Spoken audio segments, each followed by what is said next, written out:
এই বাড়িরই গৃহবধূ ছিলেন সদ্যপ্রয়াত বাংলাদেশের 3 বারের প্রধানমন্ত্রী বেগম খালেদা জিয়া। শহীদ প্রেসিডেন্ট জিয়াউর রহমানের পৈতৃক বাড়ি। এই বাড়িতে ওনার জন্ম, ছোটোবেলায় বেড়ে ওঠা। এই বাড়িরই বউ বেগম খালেদা জিয়া, যিনি আজ প্রয়াত।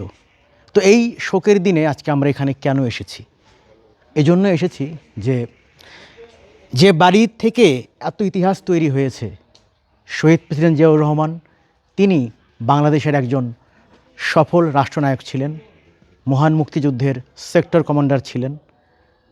অনেক গৌরব এই বাড়িটিকে ঘিরে। এই বাড়িরই পুত্রবধূ বেগম খালেদা জিয়া এশিয়া মহাদেশের মধ্যে দ্বিতীয়তম নারী রাষ্ট্রপ্রধান হিসেবে সম্মান লাভ করেছেন।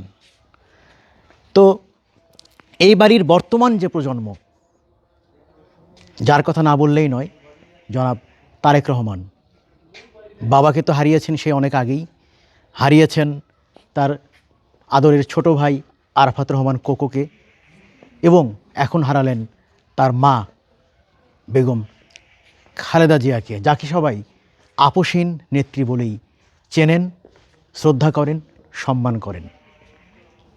জনাব তারেক রহমান হয়তো আমরা বলবো তিনি এতিম হয়ে গেছেন, কিন্তু আমরা তার যারা শুভাকাঙ্ক্ষী আছি,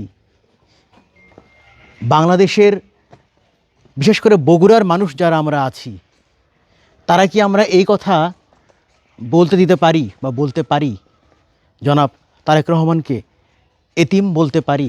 এই যে বাড়িটি যে জেলায় দাঁড়িয়ে আছে, এই বগুড়ার মানুষ, তাদের কাছে তারেক রহমান খুবই আপন, খুবই আপনার লোক, যেমনটা ছিলেন শহীদ প্রেসিডেন্ট জিয়াউর রহমান।